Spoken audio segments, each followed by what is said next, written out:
Baik hadirin, pementasan selanjutnya akan kami tampilkan ogoh-ogoh dengan nomor undi 12 dari Sedal Truna Handayani Banjarbaru Desa Bongan dengan judul ogoh-ogoh Pan Balang Tama.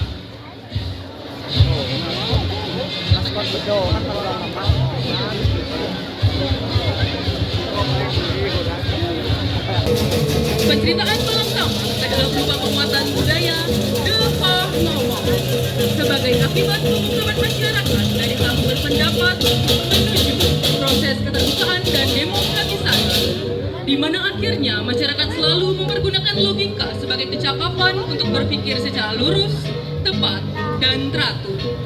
Di samping itu, dalam konteks teologis, Balang Tama berperan sebagai Dewaning Sarwa Prani atau Dewa Semua Kehidupan dalam posisi Nirguna Brahma, karena Balang Tama dipahami sebagai Tripurusa, Siwa, Sadasiwa, dan Parama Siwa.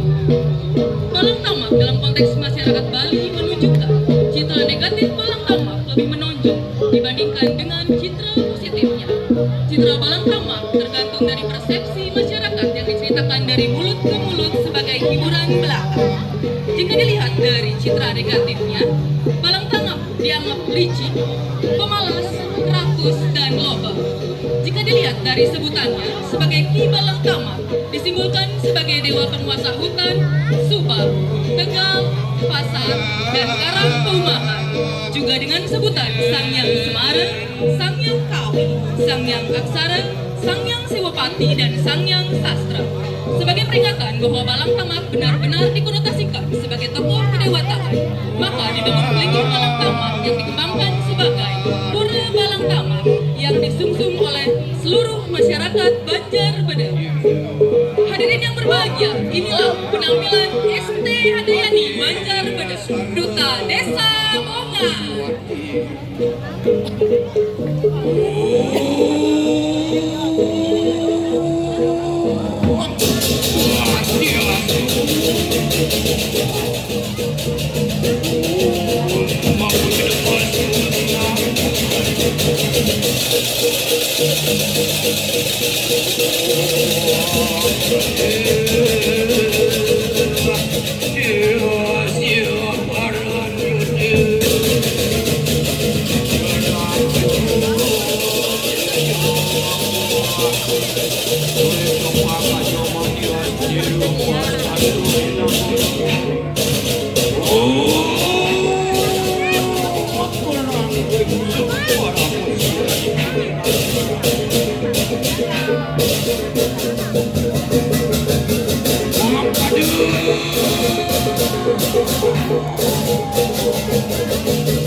Semukaku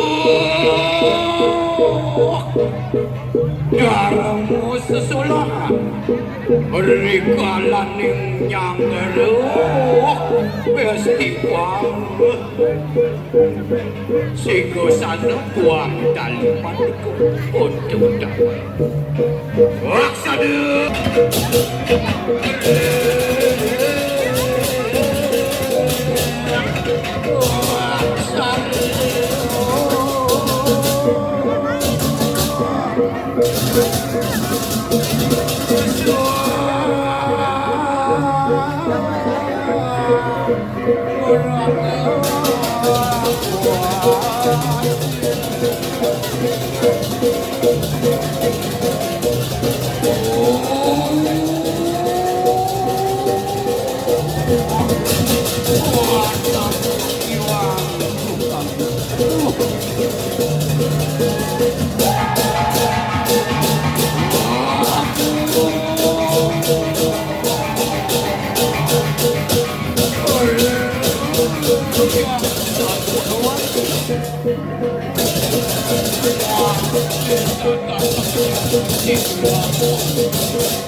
buat Prayojan. Oh, ambilan karemu samudang. Om Swanti, Swanti, Swanti. Oh.